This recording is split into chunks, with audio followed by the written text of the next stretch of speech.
அனைவருக்கும் வணக்கம். அதாவது டோனூர் போர்னு சொல்லி நான் ஏற்கனவே அந்த டோனூர் போர் பற்றி போட்டிருக்கேன். எதுக்கு இந்த வீடியோ அப்படின்னா, சோழர் படைகள், அதாவது மாமன்னர் ராஜராஜ சோழருடைய ராஜேந்திர சோழருடைய படைகளில் 9 லட்சம் காலாட்படை படை வீரர்கள் இருந்தார்கள் அப்படின்னு சொன்ன உடனே இதெல்லாம் கட்டுக்கதை அப்படின்னு சொல்றாங்க. அதையே கிமு 2ஆம் நூற்றாண்டுல மௌரிய பேரரசர் அசோகர் அவருடைய கலிங்க போர்ல 1 லட்சம் வீரர்கள், அதாவது 1 லட்சத்திற்கு அதிகமானோர் கொல்லப்பட்டார்கள், 1.5 லட்சத்திற்கும் மேற்பட்டோர் சிறைப்பிடிக்கப்பட்டார்கள் அப்படின்னு சொன்னா உடனே எல்லாரும் நம்புறாங்க, புகழ்றாங்க.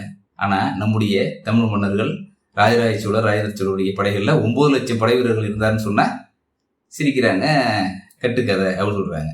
சரி, சோழர்கள் படை, அதாவது ராஜராஜ சோழர் படையில 9 லட்சம் படை வீரர்கள் இருந்தது உண்மையா?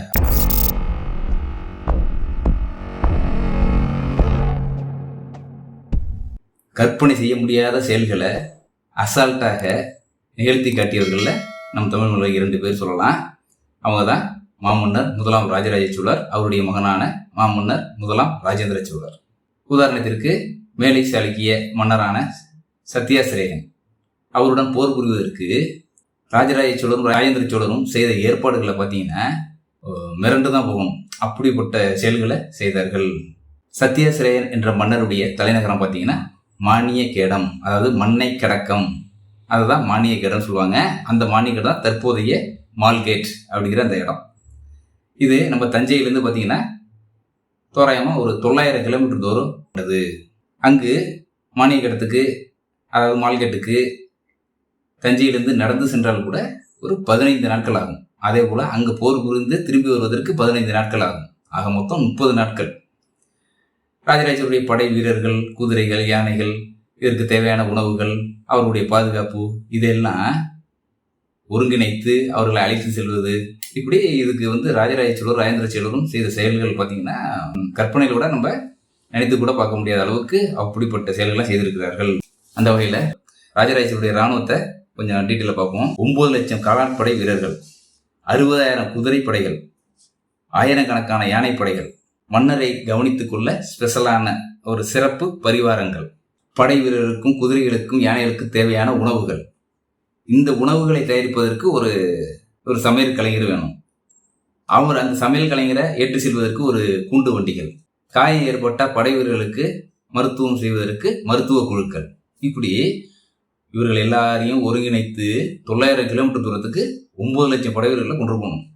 இது நினைத்து பார்த்தா கூட பக்குங்க நமக்கு. எப்படி அந்த காலத்துல இப்படி சோழ நாட்டின் பட்டாளத்தை ஒருங்கிணைத்து 900 கிலோமீட்டர் தூரத்திற்கு சென்று அங்கு போர் புரிந்து வெற்றியும் பெற்று திரும்பியவர் நம்முடைய மாமன்னர் ராஜராஜ சோழரும் அவருடைய மகன் ராஜேந்திர சோழரும். ஏன்னா அவருடைய படையை முக்கியமாக வழி நடத்தி சென்றவர் அவருடைய மகனான முதலாம் ராஜேந்திர சோழர். அது மட்டும் இல்லை, எந்த ஒரு போராக இருந்தாலும் சரி, நாடு விட்டு நாடாக இருந்தாலும் சரி, எவ்வளோ தூரமாக இருந்தாலும் சரி, அந்த படைகளை வழி நடத்துவதில் மிக வல்லவர்கள் தான் இந்த ராஜராஜ சோழரும் ராஜேந்திர சோழரும். ஆனால் சோழர்களான, அதாவது ராஜராஜ சோழரும் சரி ராஜேந்திர சோழரும் சரி, தங்களுடைய கல்வெட்டுகளையோ செப்பேடுகளையோ 9 லட்சம் படை வீரர்களை கொண்டு சென்றோம் அப்படின்னு எங்கேயும் குறிப்பிடலை. ஏன்னா அதை அவங்க ஒரு பெரிய விஷயமா தெரியல. அவங்களுக்கு ஒரு சாதாரண விஷயம் தான் இது, அவ்வளோ பெரிய இராணுவம், சோழர்களுடைய இராணுவம்.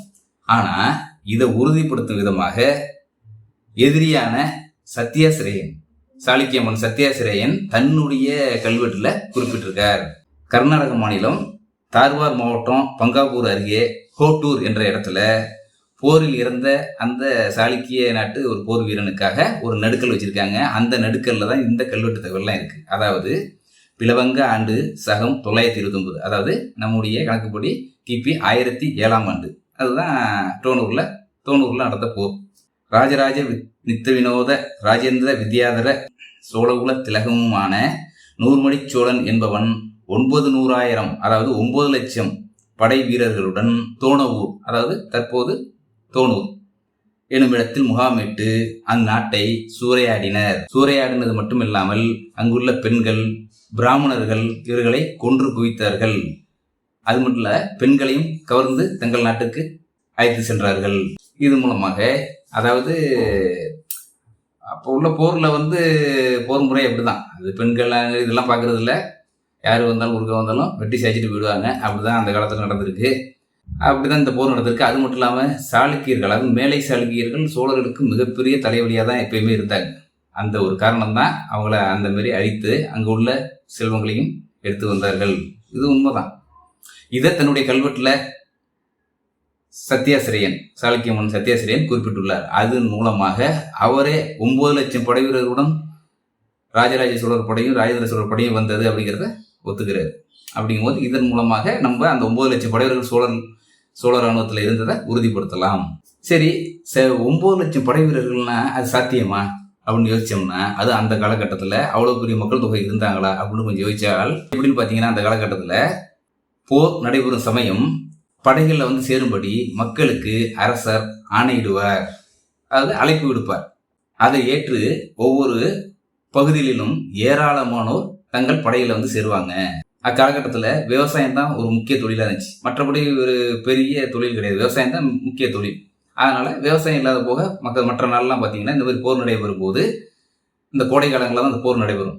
அப்போ வந்து இந்த மாதிரி மக்களுக்கு அழைப்பு விடும்போது உடல் தகுதியானவர்கள், அதுக்கு தகுதியானவர்கள், அது மட்டும் இல்லாமல் போர் புரிவதற்கு சுதந்திரம் கொடுக்கப்படும். அந்த ஒரு காரணத்துக்காக நிறைய மக்கள் வந்து அந்த போரில் சேருவாங்க. அதனால எல்லா பகுதியிலிருந்தும் வருவதனால 9 லட்சம் படை வீரர்கள் என்பது சாத்தியம்தான்.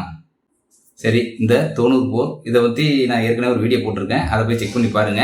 இப்போ வந்து எதுக்காக இந்த வீடியோ அப்படின்னா, சோழர்கள் அவங்க படையில் 9 லட்சம் படைவர்கள் இருந்தார்களா, அது சாத்தியமா கட்டுக்கதையா அப்படிங்கிறது தான். இப்போ அது சாத்தியம்தான், உண்மைதான் அப்படிங்கிறத உறுதிப்படுத்தி இந்த வீடியோவில் சொல்லிட்டேன். இந்த வீடியோ பற்றி மறக்காம கமெண்ட்ல சொல்லுங்க. இந்த வீடியோ லைக் கொடுத்து ஷேர் பண்ணுங்க. சேனலை சப்ஸ்கிரைப் பண்ணா சப்ஸ்கிரைப் பண்ணுங்க. வேற ஒரு வீடியோ சந்திப்போம். நன்றி.